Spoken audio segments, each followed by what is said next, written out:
আবৃত্তি কৰিছোঁ শেৱালী কবি ৰত্নকান্ত বৰকাকতিদেৱৰ কবিতা উৰ্মিলা। মহাকাব্যৰ অন্যতম এটি উপেক্ষিতা নাৰী চৰিত্ৰ উৰ্মিলা।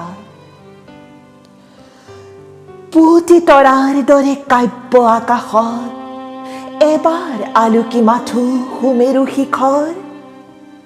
অত্যক্ত বেদনা তুমি হে দেৱী উৰ্মিলা, সাত কৰে পোহৰত কেনি যে লুকালা।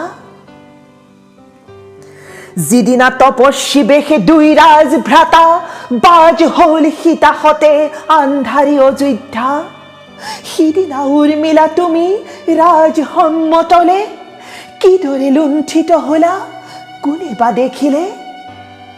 সিদিনাৰ অযোধ্যাৰ ক্ৰন্দন ধুমত দেখিলে নে কোনোবাই তোমাৰ প্ৰাণত, জ্বলিল কি বহ্নি বাৰু ললে নে খবৰ, জ্বলি পুৰি কিবা হল এখনি অন্তৰ।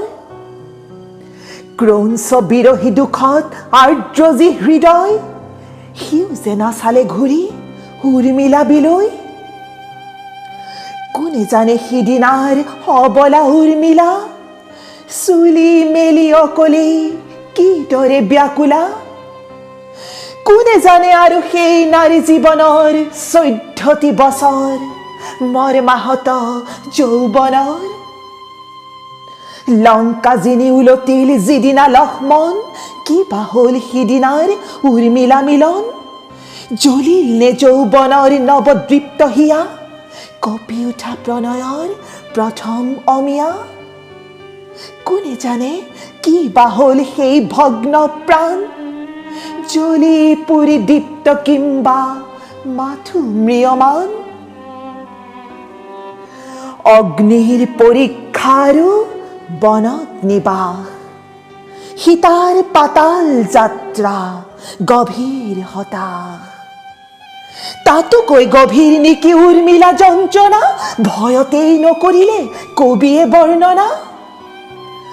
বৃন্তচ্যুতা ফুল তুমি ত্যাগৰ উৰ্মিলা, অসহ্য বেদনা হাই নীৰৱে ভুগিলা।